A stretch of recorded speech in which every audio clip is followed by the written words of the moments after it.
Un rendez-vous annuel où les cœurs s'ouvrent et les émotions se répandent telles des pétales de rose dans un jardin de sentiments, est bien plus qu'une simple célébration de l'amour entre deux âmes éprises. Elle est le produit d'une histoire complexe, tissée de fils anciens et parfois contradictoires, qui se perdent dans les méandres du temps et des traditions.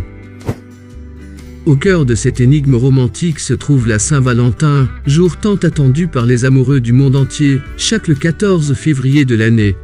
Pourtant, les origines de cette festivité demeurent voilées de mystères et d'incertitudes. Les historiens nous content différentes versions, entre les échos d'un passé païen célébrant la fertilité et les récits des martyrs chrétiens offrant leur vie en témoignage de foi.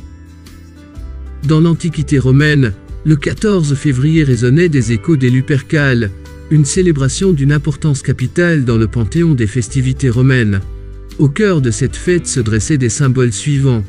La colombe, incarnation de la grâce et de la paix, est le cygne, emblème suprême du romantisme, où fidélité et passion se mariaient dans un ballet éternel.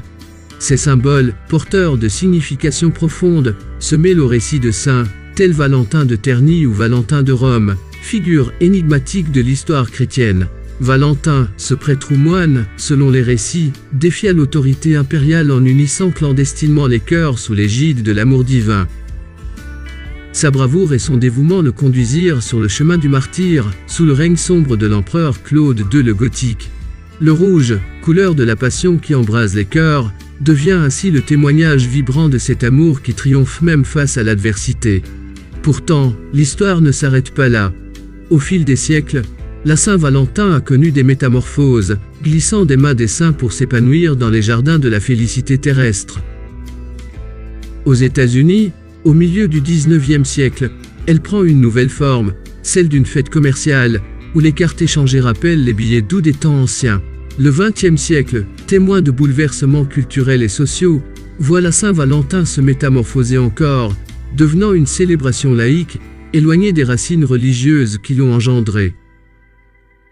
La suppression de la fête religieuse de Saint-Valentin du calendrier liturgique romain en 1969 marque un tournant dans son histoire, mais n'efface pas sa présence persistante dans les calendriers régionaux et dans les cœurs des amoureux. Ainsi, la Saint-Valentin se présente à nous comme un puzzle complexe, où les pièces du passé et du présent s'entremêlent dans une danse envoûtante.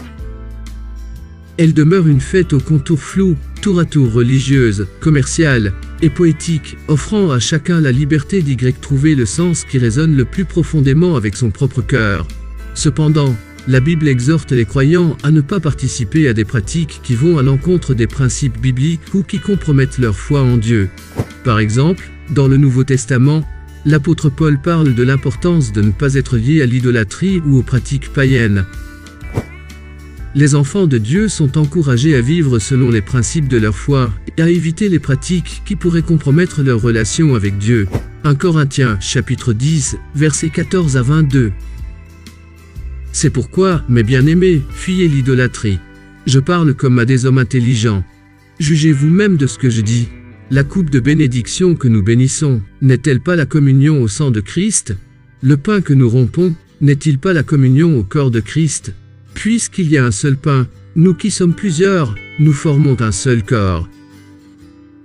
Car nous participons tous à un même pain.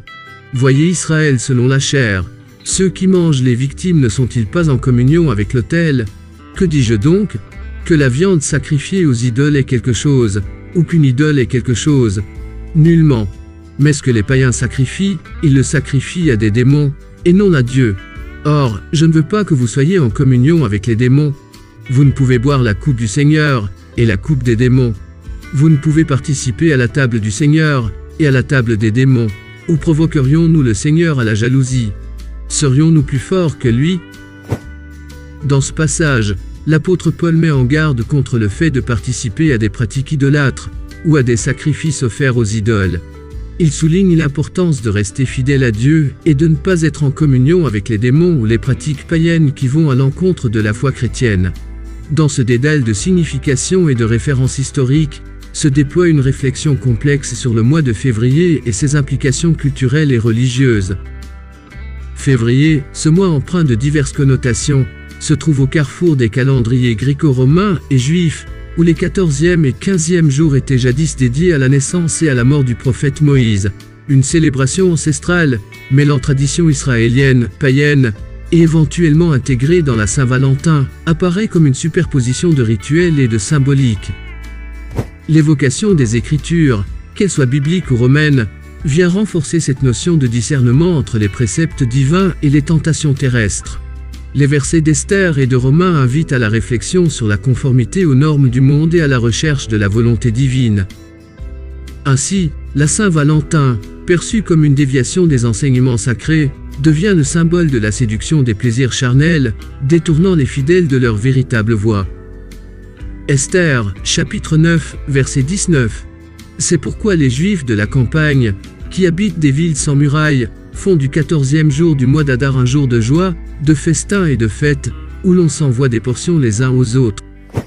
L'amour, tel que défini par les Écritures, se distingue de l'attachement affectueux célébré lors de la Saint-Valentin.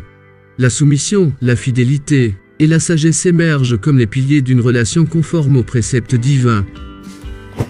L'alerte contre les ruses de Satan, orchestrant la séduction à travers les siècles, rappelle la nécessité de rester vigilant face aux tentations qui éloignent de la vérité.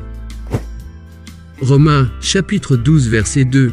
Ne vous conformez pas au siècle présent, mais soyez transformés par le renouvellement de l'intelligence, afin que vous discerniez quelle est la volonté de Dieu, ce qui est bon, agréable et parfait. La date symbolique du 14 février ne relève pas du hasard, mais plutôt d'une stratégie méticuleuse visant à fusionner les traditions juives et romaines dans le récit évangélique. Cet appel à la vigilance, appuyé par les versets de Tite, insiste sur le rejet de l'impiété et des désirs terrestres, en faveur d'une vie imprégnée de sagesse, de justice et de piété. Tite, chapitre 2, versets 12 à 14. Elle nous enseigne à renoncer à l'impiété et aux convoitises mondaines, et à vivre dans le siècle présent selon la sagesse, la justice et la piété, en attendant la bienheureuse espérance, et la manifestation de la gloire du grand Dieu et de notre Sauveur Jésus-Christ, qui s'est donné lui-même pour nous, afin de nous racheter de toute iniquité, et de se faire un peuple qui lui appartienne, purifié par lui et zélé pour les bonnes œuvres. En définitive, cette réflexion interpelle sur la nature même de l'amour et de la foi, invitant chacun à sonder ses convictions et à embrasser une compréhension plus profonde de la vérité divine. Dans un monde où les apparences peuvent tromper, l'amour véritable réside dans la communion avec Dieu et dans la bienveillance envers autrui. La Saint-Valentin, dans toute sa superficialité, ne constitue qu'un leurre face à la réalité spirituelle qui réclame notre attention et notre dévotion. Que cette méditation inspire la quête d'une compréhension plus authentique. Amen.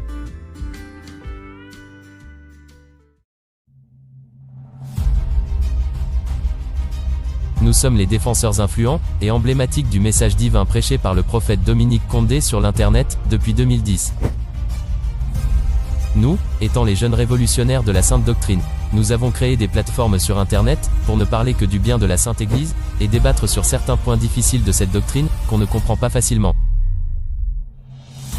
Voilà pourquoi, nous publions régulièrement des vidéos bien conçues et illustrées pour faciliter la compréhension d'un chacun. Vous pouvez utiliser ces vidéos comme élément de défense face aux non-croyants. N'hésitez pas de la partager à vos proches, liker et aimer ces articles.